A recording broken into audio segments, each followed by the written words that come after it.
ఆంధ్రప్రదేశ్ పారిశ్రామిక అభివృద్ధికి కీలకంగా మారిన 16వ సిప్పి సమావేశం ముఖ్యంగా నారా చంద్రబాబు నాయుడు అధ్యక్షతన జరిగింది. ఈ సమావేశంలో 39,436 కోట్ల విలువైన 31 మెగా ప్రాజెక్టులను గ్రీన్ సిగ్నల్ ఇచ్చారు.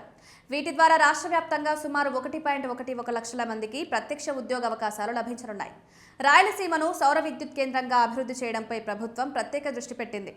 రాష్ట్రంలో 325 గిగావాట్ల సౌర విద్యుత్ సామర్థ్యాన్ని వినియోగించుకునేలా ప్రణాళికలు సిద్ధం చేస్తున్నారు.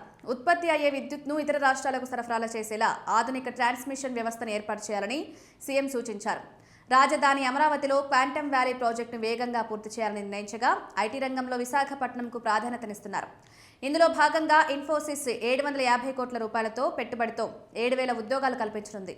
శ్రీ సిటీ, కొప్పర్తి, అనంతపురం ప్రాంతాల్లో ఎలక్ట్రానిక్స్ తయారీ పరిశ్రమలను ప్రోత్సహించేందుకు చర్యలు తీసుకుంటున్నారు. వ్యవసాయం, ఆక్వా రంగాల వ్యర్థాల నుంచి ఇథనాల్ వంటి ఉత్పత్తులను తయారు చేసే ప్రాజెక్టులకు ఆహ్వానం పలికారు. ఉద్యాన ఉత్పత్తుల పెంపుతో పాటు ఫుడ్ ప్రాసెసింగ్ యూనిట్లను కూడా విస్తరించాలనే లక్ష్యాన్ని ప్రభుత్వం పెట్టుకుంది.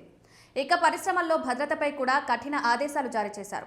ఫార్మా, స్టీల్, గ్రీన్ ఎనర్జీ రంగాలకు ప్రత్యేక ఎస్ఓపీలు రూపొందించాలని సూచించారు. మొత్తం మీద ఈ సిబ్బి సమావేశం రాష్ట్ర ఆర్థిక పారిశ్రామిక వృద్ధికి బలమైన పునాది వేస్తుందని భావిస్తున్నారు.